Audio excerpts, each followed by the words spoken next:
Hi, welcome to SoCal Insider. I'm Rick Reef. A judge declares a mistrial in the case of a Beaumont cop who blinded a DUI suspect when he shot her at close range with a high-pressure pepper spray gun. A divided jury couldn't come to a verdict. Was justice served or denied? Also, you might call it a bridge over troubled waters in downtown LA. A pedestrian walkway, part of a new apartment project, will pass over homeless people on the street level below. Is this smart planning or just heartless? Also, the latest on heated races from around the region. But first, more on Toyota's decision to move its U.S. headquarters from Torrance to Texas. On our last show, we heard from journalists, a business person, and a state planner, all decrying the loss of a corporate icon. Now we get another perspective from someone very close to the situation. Joining me, the mayor of the city of Torrance, Frank Scotto. Mayor, good to have you on. Thank you for having me. This is a big blow to the city, to the region, and to the state. Absolutely. You know, it's like losing your brother, because we grew up with Toyota, and it's synonymous with Torrance, and we're hurt, and it's unfortunate, but we believe from all bad things there's opportunities too. All right, just to give folks an idea, you're losing 3,000 jobs. Approximately 3,000 jobs, and Torrance has a unique situation. They have a tremendous employment base.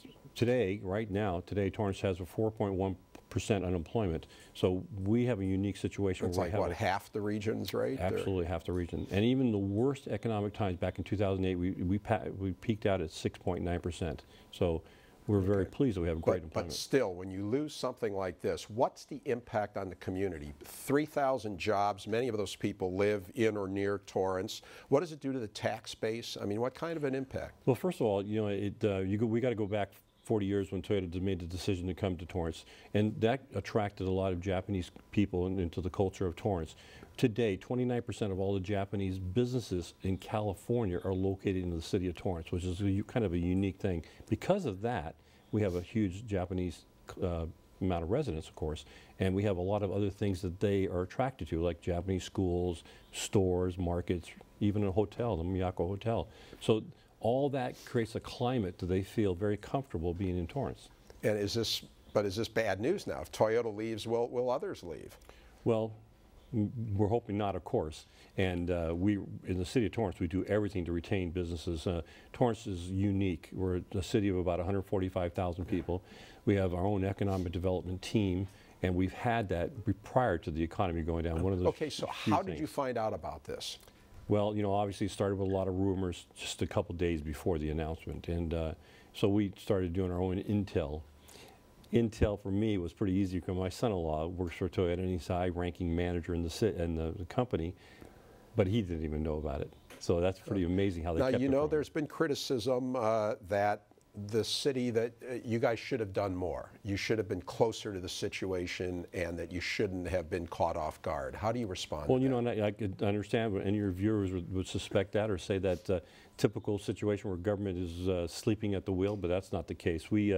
I talk to those people weekly, and the same thing with Honda, who's located in the city of Torrance. We talk to them weekly. I have another appointment to meet the president of Honda to see what their position is. So had you been talking to Toyota all along? And you know, there was no indication. If we go back a year ago, and now we're trying to evaluate what we could have seen or understood. We go back a year ago, and the president of Toyota did make the comment when he became the president a year ago that he wanted to consolidate operations. Well, so we watched very closely what he was doing, but he was consolidating operations back to Torrance, so we were assuming that's what he was talking about. There was no indication that he made plans to go anywhere else. But the month before, we were kind of worried when Rick Perry from Texas was in town, and we were trying to keep track of where he was going, but he never came to Torrance. So, after you got the news, did you try to do anything? Did you call the governor? Did you say, hey, is there anything we can do? Obviously, we did all that, yes, and we're still doing that. But you mean you're still trying for a Hail Mary pass here? Well, we recognize that can't happen. We recognize that there's nothing that we can do now to make asked or keep Toyota in town. But the point is, we want to learn from them this experience, why they made this decision. And we believe, and I know other people will say something different, but we believe it's truly an economic decision where they can go to Texas, save a tremendous amount of money, and the numbers are all public, but they received $40 million from the state of Texas. They got just last week, 6.9 from the city of Plano, Texas also. And then they are getting 30 years of tax-free income. Did you ask the governor at any point, like let's say when the rumors hit, did you call the governor? Did you say, hey, we're concerned? Yes, we did. And we actually not only called the governor, we called all the local legislators too. And all of them made public statements about it. And you know, are concerned in Torrance. And you know, you're saying before the announcement you called, you talked to state to see if they knew anything what was going on, and even after the announcement, both. Yeah. And we wanted to know from their perspective what they thought of why this happened. And all of them basically said it wasn't the atmosphere or the climate in California about business. It was just that they wanted to consolidate operations in Texas. Do you buy that? No, I don't. Absolutely don't. Matter of fact, I want to make a comment about that. I thoroughly understand that there's a number of times they have to pass legislation that are very small and innocuous things about businesses, and they don't realize that one little thing probably isn't a problem. But when you add one on top of another, it creates an environment that a business like myself, by the way, could say to yourself, you know, it's not worth it to stay in California. You can move to other places like Arizona, Nevada, Texas, of course, and save a tremendous amount of money. I mean, it goes on and on with the things you can save. There's often talk that, you know, they ask CEOs about business climate in different states. California is always near or at the bottom. Do you agree with that? Absolutely. Matter of fact, when you take into the totality of the environment, including workers' comp, including liability insurance, including all the regulations. Now, I make it real clear. I think that we got to be protective of our environment, but California is the most difficult state as a business to operate environmentally. If you do anything at all that you have to worry about those regulations, is very difficult. Now, I know, you know, we all want to protect the environment, but we're driving businesses out of California because of that. Do you have concern that other businesses will be leaving Torrance or the state? Well, we have gotten word that a number of businesses are considering to move out of California, and we're just hearing about a couple of major ones right now. So not from Torrance, but other Southern California businesses that are going either to Texas or New York. And New York is doing a tremendous job of trying to recruit businesses from California. People have seen them on TV, advertising tax-free zones and so forth. There was an incident that happened a couple of years ago when Toyota decided to close its a manufacturing plant in the Bay Area. And your colleague, State Senator Ted Lieu, who served with you on the Torrance Council, called for a boycott of Toyota. What was that? Did you talk to him about that when he said that? And I've talked to him since, and yes, I'm very disappointed that I think that this general atmosphere up in Sacramento, that they don't understand that all these kinds of things, on the surface, that one thing wouldn't make a company move, but it's the accumulation of that attitude that we can do whatever we want with these businesses and not worry about them. Finally, you are now stepping down, or you're term limited out, right, as mayor. How long have you been in public service, and what are you doing next? Well, I was very fortunate to get elected in 2000, so it's 14 years, and I've been mayor for the last 8 years, and we do have term limits, and it's been a great run as mayor. And I make a little comment about that.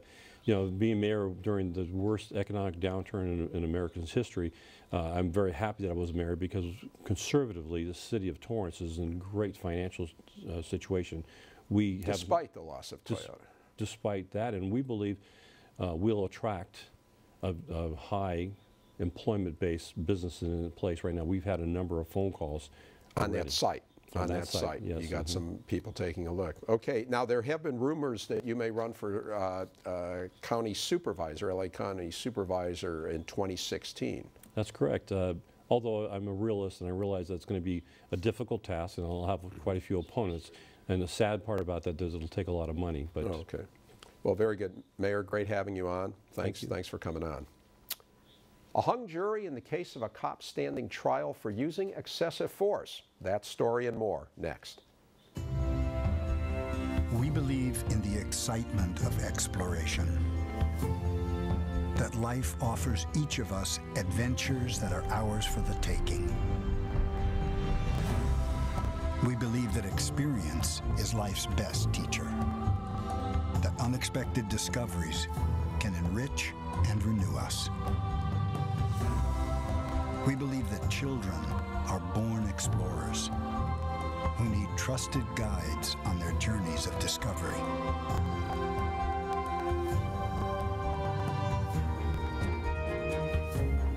We believe in challenging assumptions, that important questions deserve to be explored deeply, fairly, and honestly.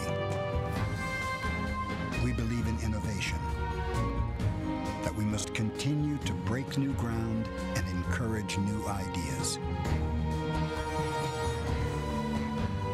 And we believe that who you are and where you come from should never stand in the way of what you want to be.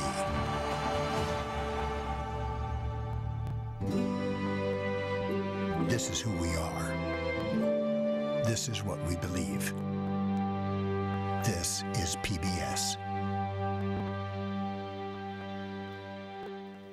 And joining me on this edition of Consider This, KPCC political reporter Frank Stoltz and PBS SoCal reporter David Nazar. Welcome both. And Frank, put those glasses on. You're styling. I like them. Go ahead, do it. Sometimes I can see, sometimes before we get into the guts of our discussion here, any thoughts on the interview I just had with Mayor Scotto? Yeah, Texas Governor Rick Perry's running for president. Won't that look good in 2016? He can say, I stole Toyota from California, that nasty Democratic dominated state out there. Is there a kernel of truth to what you just said there? No, it's complete speculation. But certainly it's something that he'll be able to, talk about when he runs, if he runs. Yeah. I thought it was interesting that when it first happened, Dave, a lot of criticism of Torrance, and now the Torrance mayor seems to be saying, hey, I mean, he didn't put it quite like this, but don't blame us. It's the state that blew it. Well, everybody always blames the state, obviously, but it's interesting, Torrance has a lot of headquarters of various companies. They're quite the hub of business in that area in the South Bay area. Yeah, and I think it's worth listening to him because, as he pointed out, much lower unemployment rate. They have maybe a beneficiary of geography and history that all these Japanese companies are there. But when the mayor of a city like Torrance says something, I think people should listen. Yeah, the bottom line is that it's a more competitive world out there, and California will have to adjust to remain competitive. Okay, David, a story that you have been following probably closer than any other TV reporter. This tragic case in Beaumont. There was just a mistrial declared. Tell us what it's all about. Unfortunately, tragic is the operative word, as you know. Beaumont, just to set the stage, a little backstory, is a town of really only about 40,000 people, 90 miles, I want to say, east of Los Angeles, downtown LA. A woman named Monique Hernandez, who would have been in her early 30s back in February of 2012, was pulled over for a DUI. An officer in that case with the Beaumont Police Department, a 7-year officer named Enoch Clark, was the one who pulled her over. The weapon he used on her is in question. It's not a pepper spray canister as we see for crowd control or whatever the case may be. This is a high-powered pepper spray gun. It basically propels a wafer of pepper spray at 400 miles an hour. So he pulls her over. According to the officer, she gets a bit unruly. It's hard to detain her. And all of a sudden, bam, pops her near point-blank range in the face. She is permanently blinded, permanently disfigured. So after 2 years of mulling this over, it finally goes to trial recently, and just this week it concluded. 10 of the jurors found him guilty. However, 2 found him not guilty on all 4 counts, including use of deadly force with a less than lethal weapon and obviously causing bodily injury, severe bodily injury. What happens now? Well, now the Riverside DA is not sure if he's going to retry this case. I just got off the phone with Milton Grimes of LA riots and Rodney King fame. He is representing her in the civil case in federal court. He said, quote, "This is a travesty of justice if Riverside DA Paul Zellerbach does not retry this case." He says the evidence is glaringly overwhelming that the officer used excessive force and her rights, her constitutional rights, were violated. The question is, even in a civil suit, when they're suing for gosh knows how much money, an undisclosed amount, this will never bring back her sight. And I must say one thing, I've done tons of stories on this. We are pro-cop. They get our backs. They're our best friends. They defend us. They keep us safe. However, respective departments across the country, listen, there are rogue cops, and if there's no transparency and you don't go after them, this will happen. And it's a travesty when juries don't find cops who could or cannot be guilty, they let them walk. Frank, you know, it was interesting in this case. There was a videotape. There was a videotape, so it was recorded, and no disputing the facts that it appears this Ina Clark, the officer, overreacted. I mean, she was not cooperating. She was being belligerent, but he wasn't physically threatened in any way, and it was almost like a way to calm her down or shut her up or something that he fires this. And his defense mainly is, I wasn't trained properly. They didn't tell us that this gun, you know, shouldn't be fired at this distance or whatever, and it was poor training. To get to David's point, is it just impossible to convict a cop on any kind of an incident like this? It's rare because, you know, you talk about him overreacting. Overreacting's not a crime. So the question is, does his behavior rise to the level of a crime? And certainly police watchdog groups say you will not change excessive force behavior until some of these guys start getting convicted. It is interesting that he used as his defense that he was not properly trained on this device. We hear that a lot in these cases. You know, this is how I was trained to behave in a crowd control situation, or in this case, in the use of this weapon. But you know, it almost doesn't meet the smell test. Right. I mean, she is blinded. Apparently, one of her eyeballs was sliced in half by the force of this thing. And I think a lot of folks feel like something more should happen than just a firing or an administrative discipline. The jury saw it differently, and as you say, you know, juries really have a hard time deciding that a police officer has acted criminally. Right, well, and he lost his job, and I can see, I'm not saying it's right, but as you're sitting there, are we going to, he could have been, if convicted on all those things, I think like 7 years in prison. Are we really going to send a cop for 7 years in prison? David, it's always a tough call. It is tremendously tough, but let me tell you one interesting factoid of this story. When I was working on this story a couple of years ago, I was dealing with Beaumont Police Chief Frank Scotto, who would not go on the record, who would not be part of the story. He ran from the story. I was told through a source that he had gone to a trade show and he had found this JPX pepper spray gun being sold there. He decided it would be a good tool, a good defense tool for the department to have. So I checked with LAPD, I checked with Orange County Sheriffs, LA Sheriffs, I mean every law enforcement agency across Southern California, many across the state. No one used it. They said, David, I wouldn't touch this gun. I believe one station in the entire country was using this JPX pepper spray gun. So with that said, there's a lot of controversy around the gun and the decision the chief made to use it. Well, let me add one thing. I mean, and this will be an ongoing issue as, you know, technology brings a wider variety and more powerful weaponry to local police departments. I mean, we see this in the use of drones and the question of whether or not, you know, the Sheriff's Department, LA Sheriff's Department used drones over the city of Compton. I mean, these questions of what kind of technology these civilian police officers should be using, whether or not they're trained, these are big questions. Let's not equip the drones with pepper spray guns. That's probably the first step. Okay. We just mentioned Paul Zellerbach, the DA in Riverside, and he's got another hot potato he's dealing with. Boy, he sure does. He's, of course, running for re-election. When you're the top law enforcement officer in a county and you've been charged with a felony and a misdemeanor, you know you're in trouble. Has he been charged? He hasn't been charged, but the Indio Police Department is recommending that the State Attorney General consider felony charges against DA Zellerbach for allegedly stealing his opponent's signs. There's some kind of grainy video that... There's grainy video. It's unclear whether or not he's accidentally knocking the sign over or, you know, what he's doing with the sign. In any case, the Indio PD looked into it and is referring the case to the State Attorney General's office. And, you know, in these two felonies, embezzlement of public funds because he was in a county car, allegedly. He apparently has written a check of a couple $100 to the county for the use of the county car. But it's a huge problem for Zellerbach in his re-election bid, just a few weeks away in the primary, the June 3rd primary. And his opponent, Michael Hestron, is all over him. He's a deputy DA in the same office. And what's interesting is Grover Trask, the long-term DA in Riverside County, who had stayed out of the race, says, look, it's time for Zellerbach to go. No, so because he knocked over a kid. David, I'm sorry. And look, I guess when you're the DA, you know, you've just got to be squeaky clean. But I can't get that worked up over, you know, I don't know whether to be outraged that he knocked over the guy's sign or that the DA is putting up his own signs. I mean, holy cow, you know. I mean, you know, he's on his way home from work and he's putting up his signs. I mean, how big a deal is this? I don't think it's that big a deal, only because this is not the first time nor the last time that this is going to happen. There have been cases in Orange County, in LA County, where the same thing has happened with city council folk running against each other, and this signage thing is such a big issue.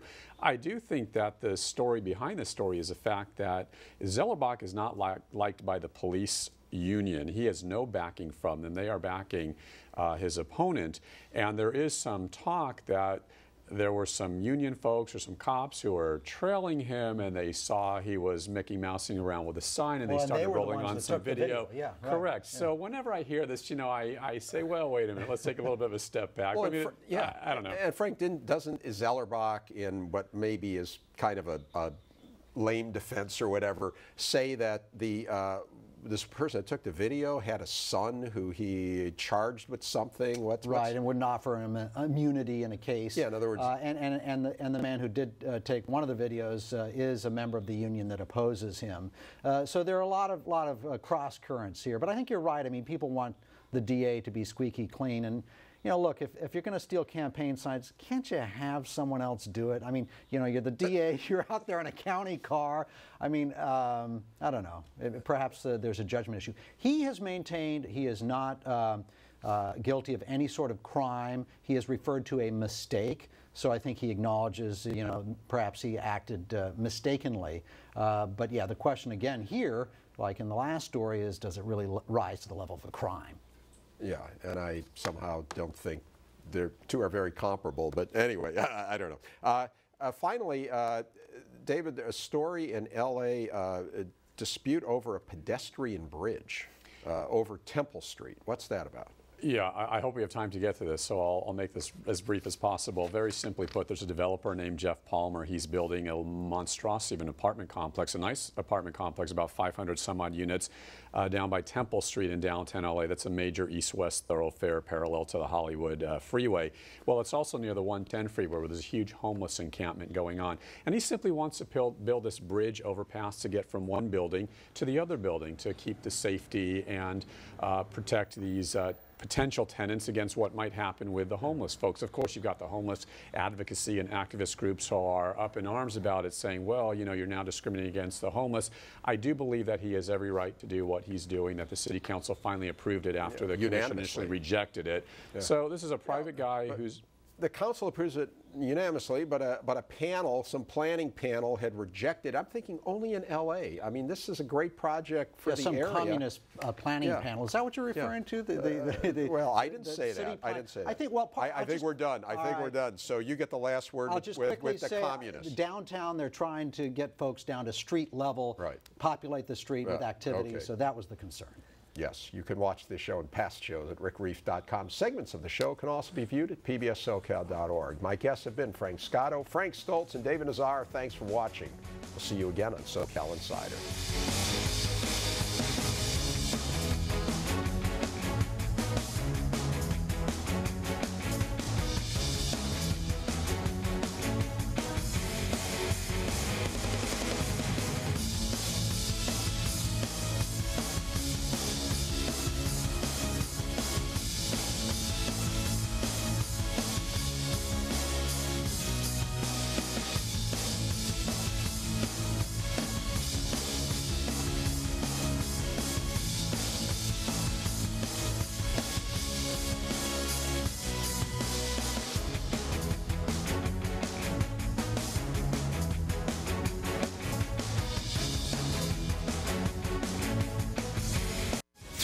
SoCal Insider with Rick Reef is brought to you by the following. 5 Point Communities is a proud sponsor of PBS SoCal. 5 Point Communities is an independent real estate development company with assets under management across California. More information available at www.fivepointcommunities.com. Snell and Wilmer is a full-service business law firm with more than 400 attorneys in Orange County, Los Angeles, and throughout the West. On the web at swlaw.com. Snell and Wilmer. Straight talk, sound counsel. Practical solutions. Relief Pod's latest generation of safety kits now go everywhere you go. Relief Pod's organized, color-coded, and compact safety kits keep first aid and emergency items accessible for a safe lifestyle every day. Relief Pod. Live ready. A healthy future for you, your family, and your business is why Memorial Care Health System transformed healthcare. Our hospitals, physicians, and outpatient centers keep patients healthy and care for them when they're not. Memorial Care, one healthcare system leading the way. There's no room for failure in the aerospace industry. That's why we still manufacture here in America. We produce parts for the most sophisticated machines known to man. City National is the way up for our business.